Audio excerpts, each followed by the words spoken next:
کہ رئیس المنافقین عبداللہ بن ابی کی جنازہ حضور علیہ الصلاۃ والتسلیم نے پڑھائی، اللہ نے اس کو تو معاف نہیں کیا۔ رئیس المنافقین کی نماز جنازہ حضور تاجدار کائنات صلی اللہ علیہ وسلم نے پڑھائی۔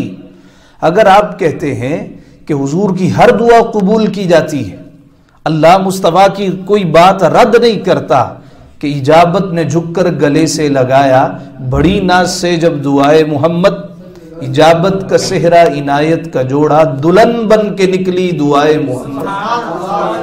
تو مصطفیٰ نے دعا کی، وہ کیا؟ اللہم اغفر لحینا عبداللہ بن ابی، اس کا جنازہ سامنے ہے۔ حضور علیہ الصلاۃ والتسلیم نے جنازہ پڑھائی ہے، تو جنازے میں دعا کیا ہوتی ہے؟ اللہم اغفر لحینا، اے مولا ہمارے زندوں کو بخش دے، ہمارے مردوں کو بخش دے۔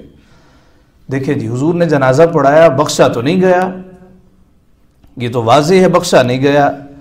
اس کا جواب دیتے ہیں کہ حضور علیہ الصلاۃ والتسلیم نے دعا کیا کی تھی؟ یہ نہیں کہا تھا مولا اس کو بخش دے، حضور نے کہا تھا پاک پروردگار ہمارے زندوں کو بخش دے، ہمارے مردوں کو بخش دے۔ نہ وہ ہمارے زندوں میں سے تھا، نہ وہ ہمارے مردوں میں سے تھا، وہ تو ہمارا تھا ہی نہیں، ہمارا ہوتا تو بخشا جاتا، جب ہمارا ہی نہیں تھا تو بخشا بھی نہیں گیا۔ شرط کیا ہے؟ ان کا ہونا۔ اس لیے اعلیٰ حضرت نے کہا نا، آج لے ان کی پناہ، آج مدد مانگ ان سے، پھر نہ مانیں گے قیامت میں اگر مان گیا۔ سامنے سارے ہی اچھا کہتے ہیں، جی آپ بڑے اچھے ہیں، آپ جیسا کوئی نہیں، امام صاحب آپ بڑے نیک ہیں، حاجی صاحب آپ جیسا پارسا کوئی نہیں۔